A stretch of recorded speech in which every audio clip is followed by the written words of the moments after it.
Hi, this is Kalyan from PSYsolution, and you are listening to my audio article series.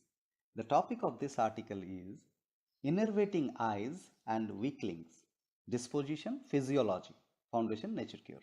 To explore my articles, please visit the notes section of my Facebook page fb.com/getpsysolution or click psysolution.co.in for direct access. This article is an important one to understand organisms' unique and different reactions to the similar stimuli. I have received this question lately. I have been using computer for 10 years now. I use it almost 12 to 15 hours a day, even in a dark room. My eyes are best in its health. No vision loss. Your explanation of listening to the voice of the organism does not seem to apply for me. Can you explain, please? The originality of the voice of the organism. Before going to the explanation, let me remind the correlation of the voice of the organism. For an analysis of the voice of the organism, we need to understand the thumb rule of good feeling versus bad feeling. We need to reach to the source of the feeling first. The source is the stimulus. If the stimulus is a natural one, then the response is absolutely natural.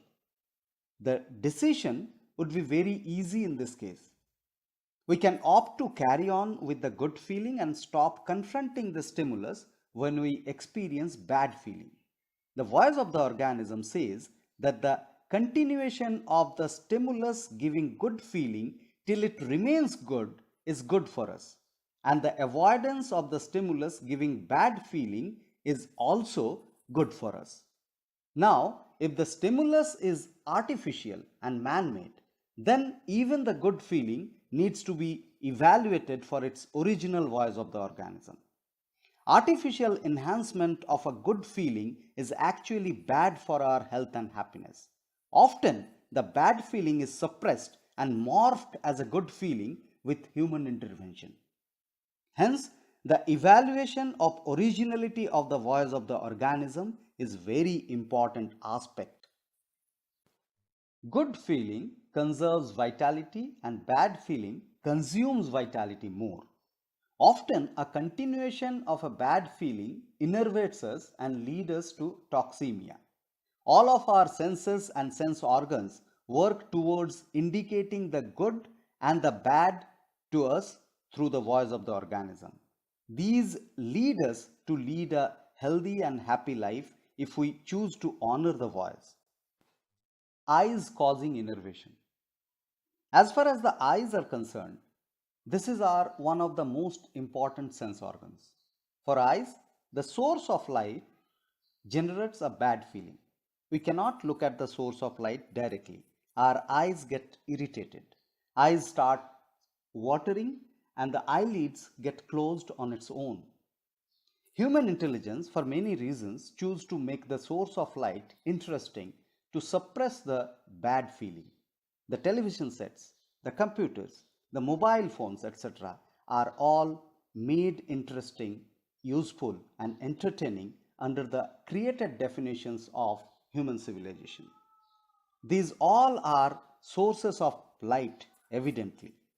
This factor creates continuous suppression of the bad feeling of eyes being generated while looking at the source of light.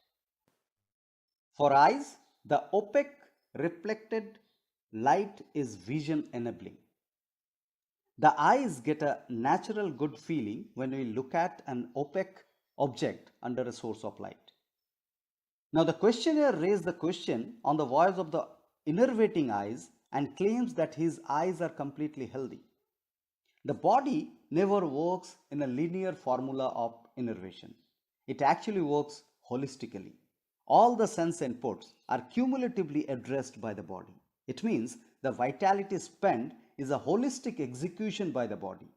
As a whole, the innervation matters.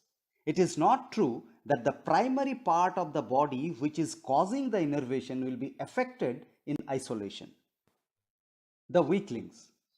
Everyone has their individual weaklings of the body. Weaklings are genetically and habitually chosen by the body. These are unique to each individual. If the individual is innervated, then the weak links will be affected first. It is not linearly correlated on the basis of the organs of innervation. Hence, in this case, the eyes are not affected even if those are causing tremendous consumption of vitality or the innervation. The innervation surely affects the elimination and excretory process, which leads to toxin accumulation in the body. The toxemia.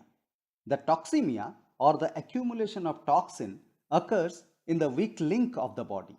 For example, if the toxin gets accumulated in the joints, we call it arthritis. If it is in the pancreas, we call it diabetes.